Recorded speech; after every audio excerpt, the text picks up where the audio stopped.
જોઈ રહ્યા છે કે કોફોર્સમાં નીચલા સ્તરે એક સારી એવી આપણને એક રિકવરી જોવા મળી રહી છે અને ખાસ કરીને જેપી મોર્ગનનો એક રિપોર્ટ આવ્યો છે તેમાં આઈટી સેક્ટર્સમાં ટોપિક તરીકે એમને કોફોર્સની અહીંયા પસંદગી કરી છે. ખાસ કરીને કોફોર્સ માટે તેઓ બાય રેટિંગ્સ આપી રહ્યા છે. લક્ષ્યાંક પર અગર નજર કરશું તો તેમને ₹2080 પ્રતિ શેર કર્યા છે. એટલું જ નહીં, કોફોર્સને તેઓ ઓલ વેધર ગ્રોથ ચેમ્પિયન પણ તેમને કહ્યું છે. તે સાથે તેમને પણ કહેવું છે કે આ સ્ટોક જે છે તે લાંબા ગાળા માટે ખરીદારીની પણ તેઓ અહીંયા સલાહ આપી રહ્યા છે. સાથે તેમનું ખાસ કહેવું એ છે કે રિપોર્ટ મુજબ કે બધી પરિસ્થિતિમાં આ એક કંપનીનો ગ્રોથ જે છે તે આવનારા સમયમાં વધુ આવવાની તેઓ અપેક્ષા રાખી રહ્યા છે. એટલું જ તેમને પણ કહેવું છે કે આઈટી ખર્ચનું જે અત્યારે જે ક્લાઇમેટ છે અહીંયા બગડતું નથી જોવા મળી રહ્યું અને ખાસ કરીને અર્નિંગ્સ ડાઉનગ્રેડની પણ તેમને અહીંયા શક્યતાઓ હવે ઓછી લાગી રહી છે અને ખાસ કરીને FY25માં 15.5%થી FY26માં મજબૂત ગ્રોથની અપેક્ષા તેઓ કોફોર્સથી તેઓ રાખી રહ્યા છે. સાથે તેમના રિપોર્ટમાં એ પણ મેન્શન કર્યું છે કે આ સ્પેસમાં અન્ય કંપનીઓની સરખામણીએ ખાસ કરીને આ કંપનીનો ગ્રોથ જે છે તે ખૂબ જ તેમને મજબૂત લાગી રહ્યો છે અને તેમને અન્ય કંપનીઓ સાથે સરખામણીમાં પણ તેમને આ કાઉન્ટર જે કોફોર્સનું કાઉન્ટર જે છે તેના વેલ્યુએશન તેમને ખૂબ જ સસ્તા લાગી રહ્યા છે. સાથે તેમને FY27 માટે પીના 33 ગણા પર શેરમાં એક ટ્રેડિંગ થતું પણ તેમને અહીંયા મેન્શન એ વાતનું કર્યું છે. સાથે જેપી મોર્ગને FY25 અને 27 માટે તેમને વાર્ષિક ગ્રોથની કમ્પેરિઝન કરી છે, ખાસ કરીને ઇન્ડેક્સની સાથે.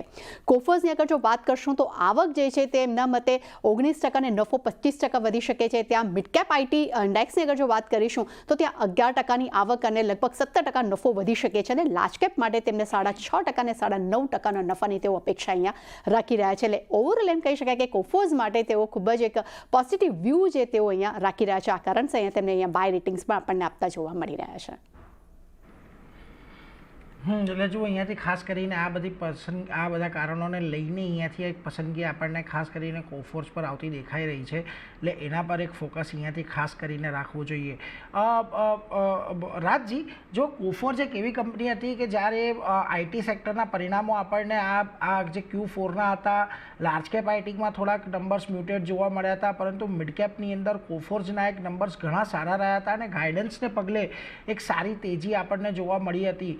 ત્યારબાદ પર જો આજે જે બ્રોકરેજ રિપોર્ટ ખાસ કરીને આવી રહ્યા છે કે જેઓ અહીંયાથી ઓલ વેધર ગ્રોથ માટે એક લાંબા ગાળાની ખરીદીની સલાહ આપી રહ્યા છે, લાગે છે તમને આ સ્ટોક હજી પણ અહીંયાથી એટ્રેક્ટિવ લેવલ પર છે, આકર્ષક છે, વેલ્યુએશન હજી પણ તમને આના કમ્ફર્ટેબલ ઝોનમાં લાગે છે? ડેફિનેટલી નીરજભાઈ, અગર આપણે જોઈએ કે લાઈક લાસ્ટ 1.5 યર્સમાં તો જે પરફોર્મન્સ જો આઈટીના જે મિડકેપ આઈટી કંપનીઝ છે એનો જે પરફોર્મન્સ જો છે એ કાફી સરસ છે કમ્પેર ટુ લાર્જ કેપ પીયર્સમાં. તો એ ક્લિયરલી વિઝિબલ છે in the stock price and in valuations wise as well. અને કોફોર્સની અગર આપણે વાત કર્યું તો એને જો લાસ્ટ ફિનાન્શિયલ યર 2025માં સ્ટ્રોંગ ગ્રોથ મોમેન્ટમ અને લેન્ડમાર્ક પરફોર્મન્સ ડિલિવર કર્યો હતો.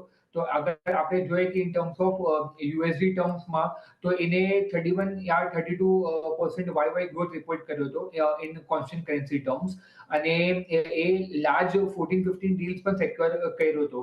અને મેનેજમેન્ટ એના કોલમાં આપણને કીધું હતું કે જે ઓર્ડર બુક જે FY25 નો છે એ મોર દેન 45% ઇન્ક્રીઝ થયો છે અને each and every geographical plus industry વર્ટિકલે એ સ્ટ્રોંગ ગ્રોથ રિપોર્ટ કર્યો છે ઓન અ YY બેસિસ.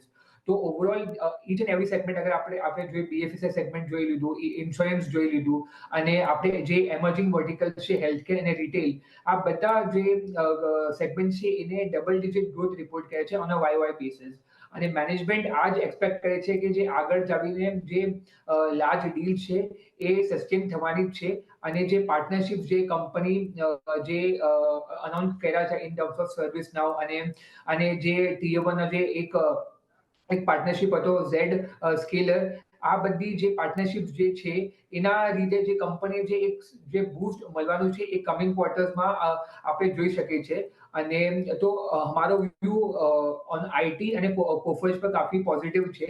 અને ઇન ટર્મ્સ ઓફ ગાઈડન્સ આપણે જોઈએ તો FY26માં રેકોર્ડ ઓર્ડર બુકનો મેનેજમેન્ટે કોમેન્ટ આપી છે. તો લાસ્ટ ક્વાર્ટરમાં મેં જે કીધું કે 45% નો ગ્રોથ હતો અને કમિંગ ફિનાન્શિયલ યરમાં મેનેજમેન્ટ એક્સપેક્ટ કરે છે અરાઉન્ડ 48% નો ગ્રોથ અને માર્જિન પણ ઓન ટ્રેક છે 18% અને EBIT is around I guess 13 or 14%. તો ઓવરઓલ જે મેનેજમેન્ટને જો ગાઈડન્સ હતા અને જે ઓર્ડર બુક જે વિઝિબલ છે તો અમે લાગે છે કે જે રેવન્યુ વિઝિબિલિટી જે છે સ્ટોકમાં હજી પણ છે ફોર કમિંગ ફૂલ યર. તો આજે જે સ્ટોક છે એ બ્રોકેજ રિપોર્ટ પર કાફી અપસાઇડ ટ્રેડ કરે છે, પણ every dip I guess should be looked as a buying opportunity in Forge for next 1 to 1.5 years. Okay,